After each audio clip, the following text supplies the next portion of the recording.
anunciamos antes de la pausa, hoy nos acompaña el licenciado Eddie Rodríguez, él es el juez de familia de los tribunales de justicia acá en Liberia. Y hoy queremos conversar con el licenciado sobre un cambio que se ha generado, entendemos que hace pocos días, sobre la figura de las personas que son declaradas insanas y sobre la tutela que algunos de los familiares o personas cercanas puedan ejercer sobre la voluntad o los bienes de esta persona. Don Eddie, gracias, muchísimas gracias por acompañarnos, por regalarnos este ratito a los televidentes. Y bueno, empecemos por definir estas situaciones, ¿verdad? La curatela y la insania, para que la gente en casa nos pueda ir comprendiendo. Buenas tardes, licenciado. Buenas noches, no, siempre es un gusto estar acompañándolos y en la medida que podamos colaborar un poco con esa necesidad que tiene la población de tener una información un poco más apropiada sobre las dificultades que en muchas familias se tienen precisamente cuando tenemos un familiar que de alguna u otra manera ha perdido o se le ha disminuido esa capacidad de poder atender sus propios asuntos. Sí, efectivamente, a finales de agosto del año pasado se hizo una reforma integral, completa, a la ley que regulaba todo el tema de la capacidad de las personas. Tal vez un poco para entender de una manera más clara esto, ubiquémonos un poco en el contexto anterior a agosto del año pasado, cuando teníamos un familiar, una persona llegada a nosotros que tenía dificultades para poder atender sus propios asuntos. Estamos hablando de personas que podían tener un accidente y perdían la capacidad por una lesión, digámosle, a nivel cerebral. También pensábamos en las personas que por edad van perdiendo poco a poco esa capacidad. El sistema legal lo que permitía era que respecto de esas personas se pidiera el estado de incapacidad. Este estado de incapacidad lo denominamos indiferentemente a través del proceso de insania o el proceso de curatela. Es exactamente lo mismo, la finalidad es la misma. Entonces lo que se pretendía era que a través del Poder Judicial la persona se declarara en estado de incapacidad. Eso lo que permitía era que se nombrara a alguien que asumiera la representación y la decisión de la persona incapaz. Y ese representante se llamaba curador. El nuevo sistema elimina totalmente esta figura, ambas. Digamos, hoy día ya no podemos hablar ni de insania, ni de curatela, ni de insano, ni de curador. La modificación de la ley fue totalmente, ni siquiera es una reforma, no es que se le hacen ajustes, sino que se cambia totalmente el paradigma del abordaje a nivel legal de las personas con discapacidad. Entonces, en este momento, si alguna persona del Estado le da una pensión, si hereda alguna pensión, si administraba algunos bienes y de un momento a otro no tiene voluntad o capacidad para administrarlos, ¿qué sucede? Ok, ahora sí, entonces empecemos a hablar un poco de este nuevo modelo. ¿En qué consiste este nuevo modelo? Okay, de las principales características de este nuevo sistema es que ya no hablamos de personas discapacitadas o personas incapaces, sino que vamos a hablar de personas. Entonces ya la ley no hace una división entre los capaces y los incapaces.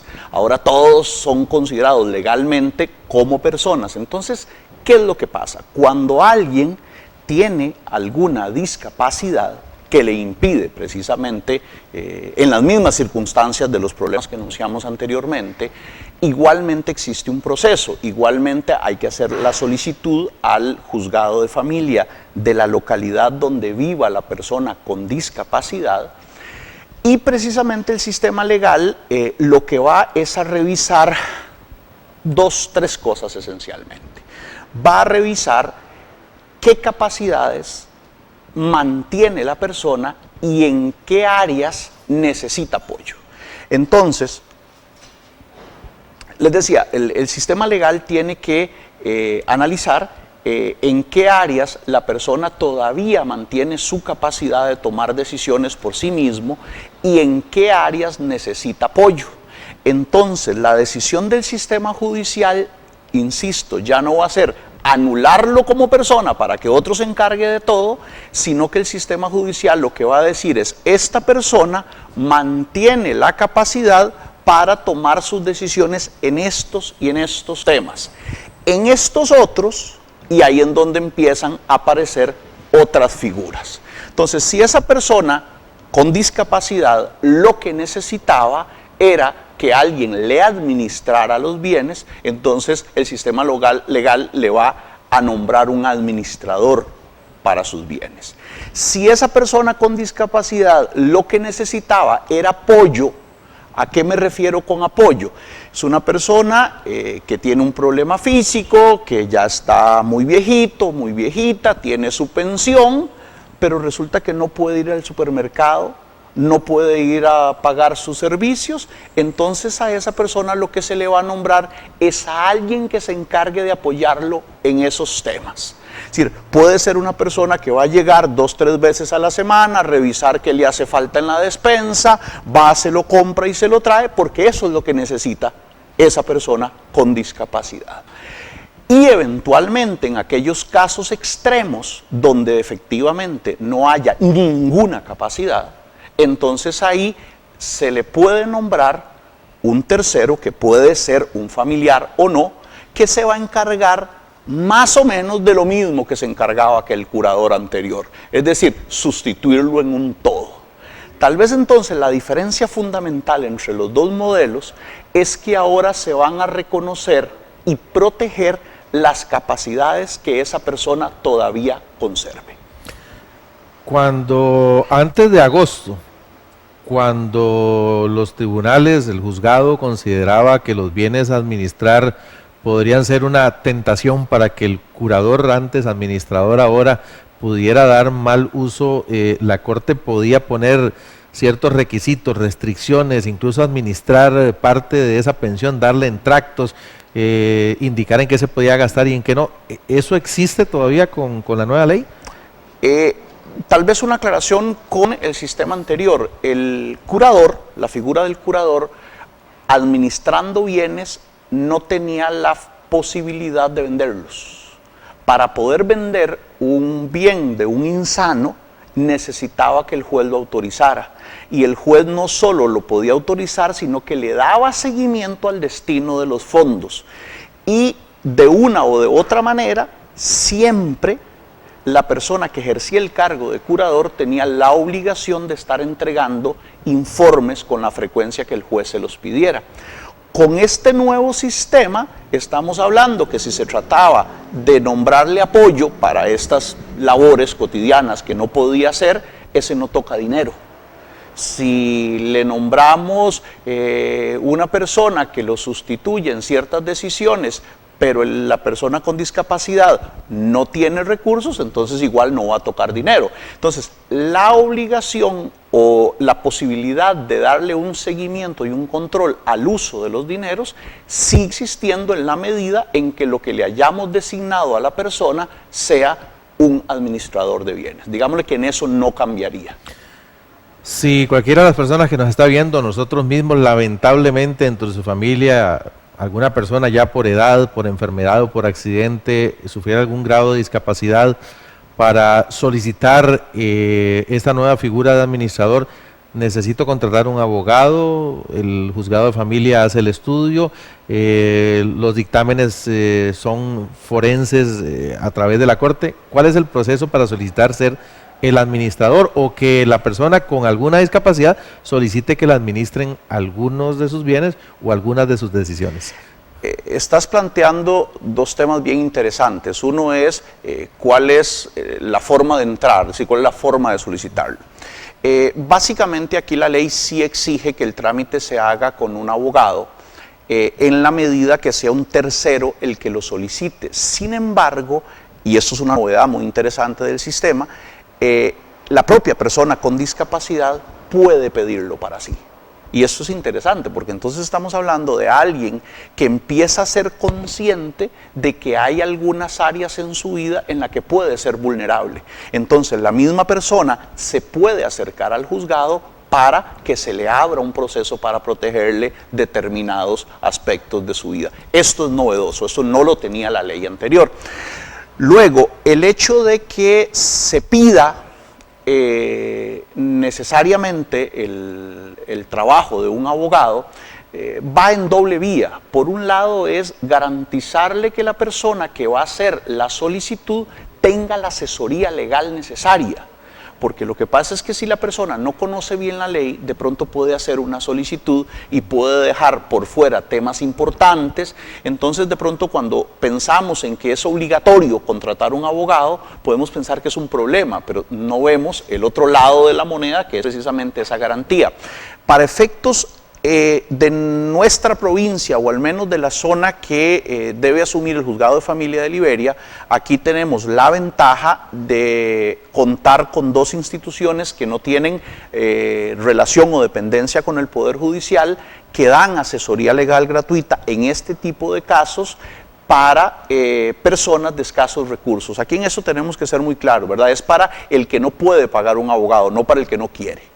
Y estas dos oficinas, una está ubicada en la Universidad de Costa Rica, es la Oficina de Consultorios Jurídicos, y el Colegio de Abogados tiene un área ahora que se llama Defensoría Social. Ellos también, estas dos oficinas pueden valorar el caso de alguien que necesita solicitar un proceso de estos, pero que no tiene los recursos. Sin embargo, yo creo que lo que nos quede de problema sobre esto va a ser temporal. Lo anuncio de alguna manera para quienes no hayan escuchado de este tema. En este momento en la Asamblea Legislativa existe ya el acuerdo entre las diferentes bancadas para aprobar un proyecto de ley que viene a regular todos los procesos familiares, y en este proyecto de ley se crea una unidad a cargo de la defensa pública para llevar no solo este tipo de casos, sino todos los casos relacionados con derechos familiares. Entonces, probablemente este interín va a ser de un año por ahí, ya después vamos a contar con la posibilidad de que sea el Estado el que asuma el trabajo para las personas que no pueden. El escenario, licenciado, puede cambiar. Por ejemplo, no sé, una persona pierde sus capacidades por un accidente, pero luego de algún tiempo, no sé, por terapia, porque se recupera, porque va recuperando sus capacidades, se puede ir cambiando la función del administrador, o al contrario, inicio con una discapacidad leve y a medida que me voy entrando en años se me va complicando, ¿el escenario del juez lo puede variar? Claro, y vuelvo a lo mismo, este es otro de los grandes cambios que tiene el sistema legal. Antes se declaraba el estado de incapacidad y el sistema judicial se olvidaba del caso, ya se había designado un responsable, y cuando la persona incapaz fallecía, los herederos que fueran a pedirle cuentas al administrador a ver qué se había robado y qué no se había robado. Con el sistema nuevo, lo primero que establece la ley es la obligación para el juzgado de que le dé seguimiento al caso hasta que la persona con discapacidad fallezca. Por disposición de la ley, el juez está obligado mínimo cada 5 años a darle seguimiento, pero a solicitud de cualquier interesado puede adelantar ese seguimiento. Entonces, ¿cuál es la intención de esto? Que se vuelva a hacer la valoración que se considere necesaria y se determine si la persona con discapacidad tiene las mismas limitaciones o tiene las mismas habilidades todavía de la última valoración. En la medida en que se encuentre que puede haber recuperado facultades o que puede haber perdido facultades, entonces el juez le dirá a la persona responsable: usted le había dicho hace 2 años que estas eran sus funciones, ok, a partir de ahora estas son sus nuevas funciones. Aprovecho para aclarar la situación de todos aquellos casos donde se había declarado el estado de incapacidad con la ley anterior. O sea, de agosto de 2016 hacia atrás. De 2016 para atrás. La ley nos da 2 grandes órdenes para todos los procesos antiguos. Lo primero es que tenemos que decirle a todos los curadores, a todas las personas que fueron designadas curadoras, decirle, ya usted no es más curador, porque ya eso desapareció. Usted ahora, sus funciones van a ser estas. Ese es el primer gran encargo que tenemos. Y el segundo encargo es volver a valorar, para ver cómo está la condición actual, porque vea que nosotros podemos enfrentarnos a declaratorias de insania de hace 30 o 40 años. Entonces no sabemos si las situaciones son iguales. Entonces, bajo esta coyuntura, obviamente entendiendo que esto es a nivel nacional y que hay una cantidad importante de personas declaradas en estado de incapacidad, la ley nos está dando 2 años, a partir de agosto del 2016, para hacer la revisión de todos estos procesos anteriores. Bueno, qué interesante y tal vez no es algo que uno habitualmente lee en los diarios o se entera a través de las noticias, pero sí es importante que todas las personas que tienen en su entorno cercano algún tipo de persona declarada, entonces ahora con pérdida de capacidades, persona con pérdida de tal vez de no algunas hablemos de capacidades. pérdida, porque en el fondo lo que el sistema hace es valorar cuáles son tus habilidades y reforzarte en las áreas o en los aspectos que usted necesita. Igual el administrador sigue velando porque esa persona, si así lo declara la medicatura forense, además de administrar dinero, que no pueda realizar trabajos remunerados, que no pueda entrar en relaciones amorosas, que no pueda criar menores de edad y toda esta serie de recomendaciones que se daba alrededor de. Está tocando temas que nos darían para hablar 3 días más. Por ejemplo, cuando usted habla de relaciones amorosas, venimos cargando un paradigma, desde mi concepción, violatorio de los derechos humanos de las personas con discapacidad, de que el discapacitado, ese concepto de discapacitado, no podía unirse en matrimonio. Con este nuevo modelo, uno de los aspectos específicos que valora el psiquiatra es la capacidad de contraer matrimonio o la capacidad de establecer una relación de pareja. Entonces, bajo lo que usted me está diciendo, en un caso determinado, el juez puede decirle a esta persona encargada, para llamarle de esa manera, mire, esta persona que yo declaro con discapacidad va a poder decidir dónde vive, va a poder decidir ir a votar en las elecciones nacionales, va a poder decidir si quiere tener una relación de pareja o no, y usted en eso no se mete. Su función es esta. Entonces, esa es la parte que tenemos que meternos en la cabeza. Esta nueva persona ya no es aquella que abordaba el 100% de la vida de esa persona con discapacidad. Y si tiene dominio sobre su voluntad, ella podría, no sé, pedir que su nuevo esposo sea el que le administre. Ve qué interesante.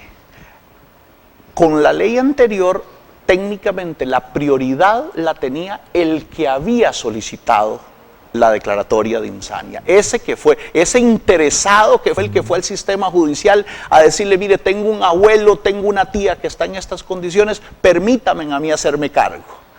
Ahora, una de las cosas primeras que tiene que hacer el juez es el propio juez desplazarse al hogar de la persona que tiene una supuesta discapacidad, sentarse con ella, a ver el entorno, a ver el contexto, a conversar con ella.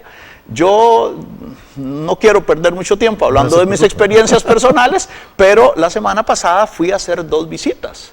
Y es muy interesante cómo te encontrás. Me encontré una adulta mayor, muy viejita, que ella me decía, es que yo quiero vivir con Juanita, porque y Juanita no era la que había pedido el proceso, de hecho se llama proceso de salvaguarda, nuevo. Entonces, la opinión de la persona con discapacidad para mí resulta fundamental. Ahí entraría a jugar el dominio de la voluntad que determine un profesional, ¿verdad? Totalmente. Que no esté influido por terceras personas, que no haya sido convencida por... Y en este tema que usted está tocando hay una cuestión interesante, porque la ley anterior exigía únicamente hacer una valoración psiquiátrica, es decir, el psiquiatra es el que determina el tema de capacidades cognitivas, volitivas y judicativas, como las llamamos en un sistema técnico, y a partir de ahí el juez tomaba la decisión. Ahora, se sigue haciendo la valoración psiquiátrica, pero además se ordena una valoración de un trabajador o una trabajadora social que va a ver el entorno. porque no es lo mismo tener un retardo mental leve en una condición familiar de poco apoyo a tener el mismo retardo mental leve en una condición familiar de mucho apoyo. Entonces, la trabajadora social ahora va y explora este contexto que antes no lo explorábamos, antes únicamente era con la valoración de trabajo de psiquiatría. Y a eso agréguele entonces también la obligación del juez de ir a constatar en la propia casa las condiciones y si es posible tener una conversación en la medida en que se pueda, entonces el juez está obligado a tenerla. Bueno, licenciado, me robé 2 minutos más del tiempo previsto, pero sin duda que el tema es interesante y nos va a quedar de tarea entonces seguir hablando de esta reforma, porque todavía nos falta qué pasa cuando esto tiene que llegar hasta un litigio, por ejemplo, ¿verdad? Porque no hubo forma tal vez Y yo me robo 30 segundos más para explicar una situación que a mí me viene preocupando, que usted mismo la dijo. Ahora, no hemos escuchado hablar de esto en la prensa y no hemos escuchado en los diarios, y a mí me parece que esto es importantísimo. Entonces estamos empezando con unos retos. Por ejemplo, la Caja Costarricense del Seguro Social, para algunos casos decía, vayan al juzgado para que me traiga la declaratoria de insania. El Bambi, si iba a dar un bono de vivienda extra o doble por la situación de discapacidad de alguno de los miembros de la familia, le decían, vayan al juzgado y me traen la declaratoria de insania. Entonces ahora no se las podemos dar y estas instituciones tienen que empezar a readecuar su procedimiento, porque si se quedan esperando la declaratoria de insania para dar un bono de vivienda por discapacidad, entonces nunca más van a volver a dar bonos de vivienda por discapacidad. Entonces, por ejemplo, una institución como el Bambi va a tener que hacer internamente los ajustes en su procedimiento para determinar entonces cómo ellos consideran la condición de discapacidad que está regulada en la Ley del Sistema Financiero Nacional para la Vivienda. Mencioné el Bambi y mencioné la Caja como 2 ejemplos, pero tenemos muchos ejemplos. Compra de vehículo exonerado. Por ejemplo, que antes era muy sencillo, nada más le decíamos, vaya al juzgado, usted me trae la sentencia de que esté discapacitado y listo. En cambio ahora, esa sentencia nunca va a llegar. Y eso es parte de las cosas, creo, importantes que la población debe saber, también para saber pedir y saber presionar a las instituciones cuando hay que presionar. Bueno, licenciado, muchísimas gracias y quedamos pendientes entonces para otras conversaciones de este tipo. Con mucho gusto. Muchísimas gracias. El licenciado Eddie Rodríguez del Juzgado de Familia de Liberia. Nosotros hacemos una pausa y ya regresamos con más información.